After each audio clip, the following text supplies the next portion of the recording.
इसी प्रकार से महाराज श्री के श्रीमुख से कथा प्रसंगों का निरंतर आनंद लेने के लिए पूज्य श्री के आधिकारिक YouTube चैनल को जरूर सब्सक्राइब करें और बेल आइकन को दबा दें।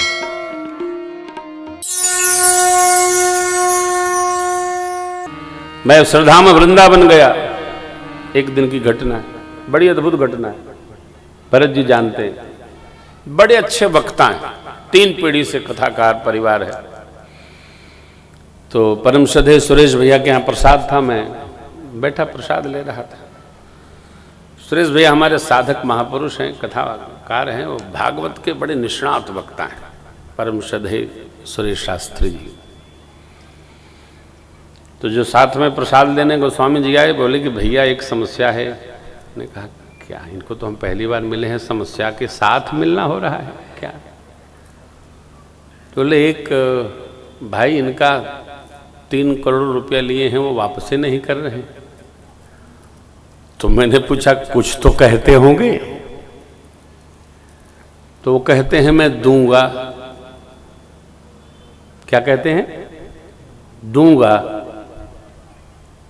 जब ये पूछते हैं कब दोगे, तो कहते हैं जब होगा तब देंगे।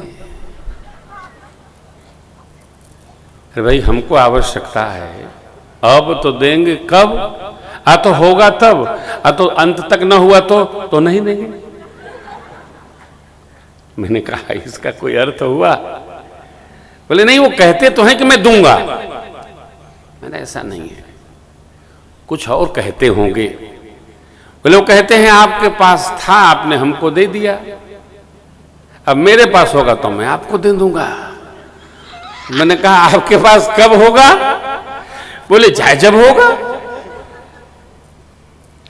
अब देखिए, जो आपसे भी निवेदन कर रहा था, वे आपके पास था। देखो कुछ लोग, अन्यथा न लेना आप, कुछ लोग कर्म का खाते हैं। हम और ये हमारे कथाकार सहयोगी, हम लोग धर्म का खा लेते हैं। ये हमारा कर्म धर्म दोनों है, भगवत कथा। अब कुछ लोग केवल बुद्धि का खाते हैं।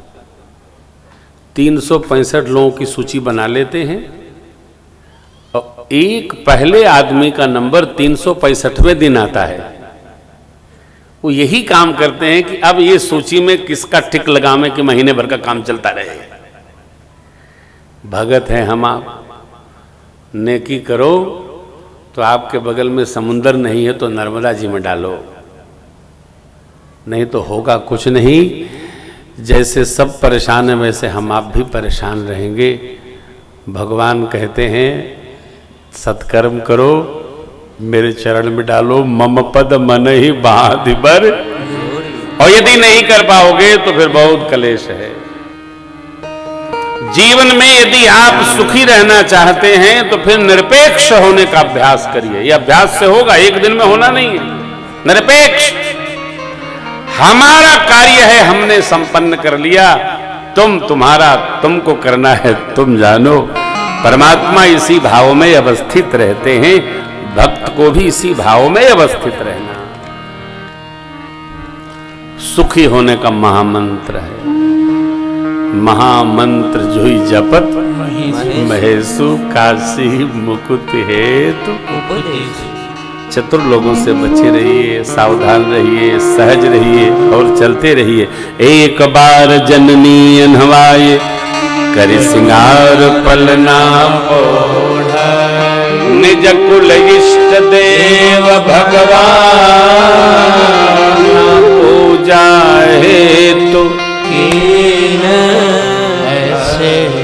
कर पूजा नैवेद्य चढ़ावा। गई यह पात बहुरे माँ तो तहवा चलिया। भोजन करत देख स्नान, धूप दीप नैवेद्य और आरती। पट बंद किया, माँ ने जब पट खोलती है, माँ प्रसाद उठाने के लिए देखती है मेरा लाला जो पालने में सो रहा, वो तो यहाँ भोग भी लगा रहा है। पालने में जाकर देखी तो पालने में भी सो रहा है।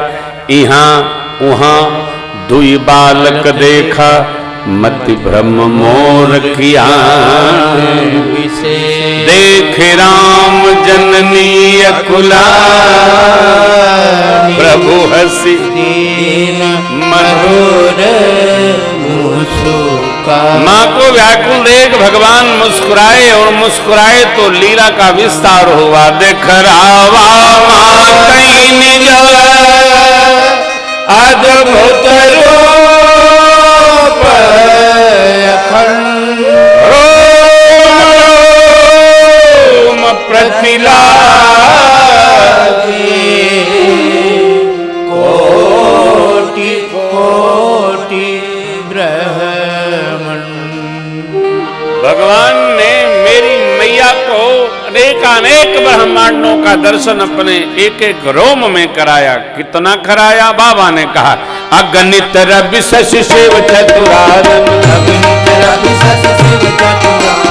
बाहुगिर सरित सिंधु मही कानन काल कर्म गुण ज्ञान स्वभाव काल कर्म गुण ज्ञान स्वभाव सो देखा जो सुना न कहूं देखी माया सब विद गाड़ी देखी माया सब विद गाड़ी अति सभीत चोरे कर फाड़ी माया देखा जीवन चावई जाई देखे भक्ति जो छोड़ई पाई कन फूल कित मुख वचन नया नैन मोदी चरणन सिरुनावा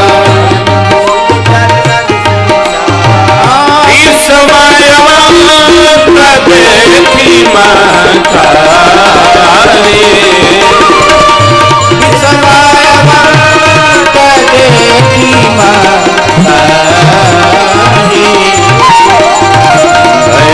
बहुरे शेष रूप हरारे बहुरे शेष रूप हरारे बहुरे शेष रूप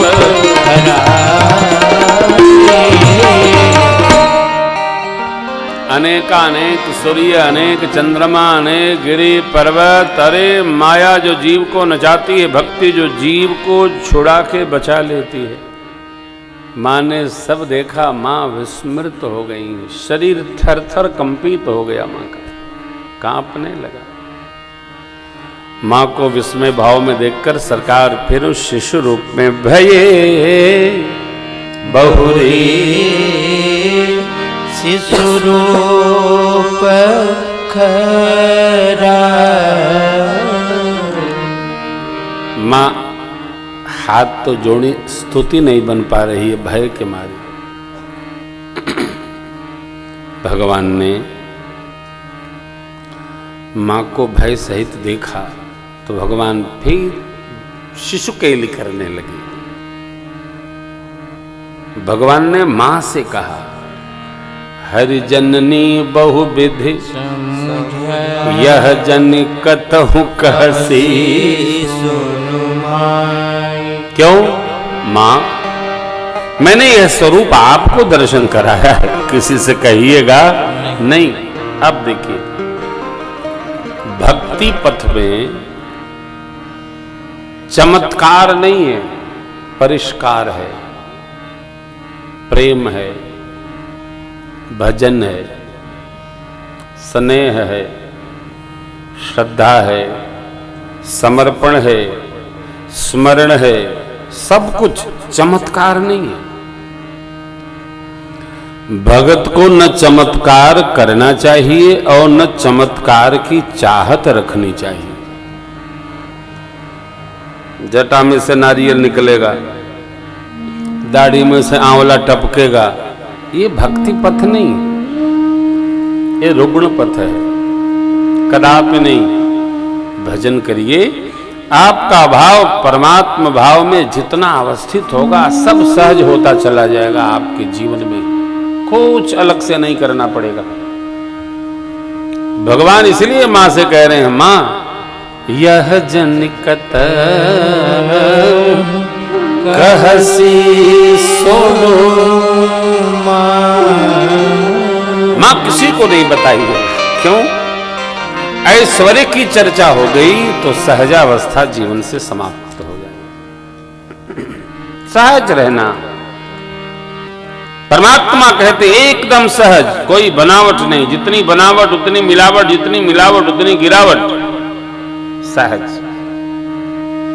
इधर मेरी मैया बार बार कौशल्या विनय करई कर जो, अब जन कबहू प्यार प्रभु मोहे माया तो।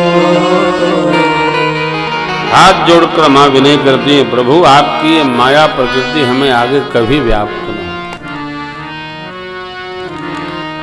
महापुरुष यहां कहते हैं कि जब से मां ने विराट स्वरूप देखा सरकार का, इस भाव का, तब से मां थोड़ा सावधान हो गई। देखिए, विराट और ऐश्वर्य का प्रदर्शन दर्शन ये चतुर्दिक प्रचार का विषय नहीं है, ये जीवन का विषय है। जीवन की जीवंतता में जितनी सहजावस्था है उतनी जीवन में विराटता उपस्थित होती जाएगी। भगवान श्री कृष्ण का ही देख लीजिए, कैसा रहा बचपन, कैसा रहा 12 वर्ष, कैसा सहज। अरे भगवान कन्हैया के बालपने को, बचपन को देख करके ब्रह्मा जी कहते मोहित हो गए थे। गैया ग्वार सबको समेट लिए भगवान ने, फिर अपने ईश्वर से सबको प्रकट कर लिया। ऐसा बनावट नहीं। भक्ति पथ में कई साधक लोग छूना नहीं, छूना नहीं, ये कौन सी भक्ति करते हो?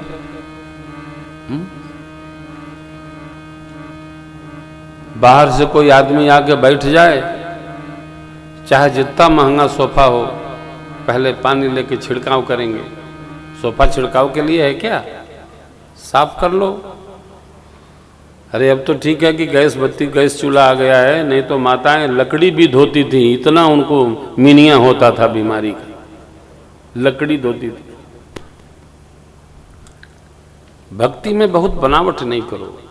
अच्छा, जब श्रवणम कीर्तनम विष्णु स्मरणम पाद सेवनम अर्चनम वंदनम दास्यम सख्यम आत्म निवेदनम, इस नव भक्ति में ये धोना नहीं, छूना नहीं, ना, ये सब कहाँ लिखा है? कहीं है क्या?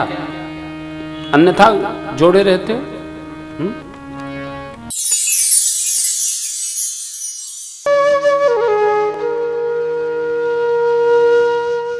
इसी तरह सुनते रहिए, चैनल को सब्सक्राइब करिए, बेल आइकन को दबा दीजिए और पुण्य अर्जन के लिए अपनों में शेयर करिए।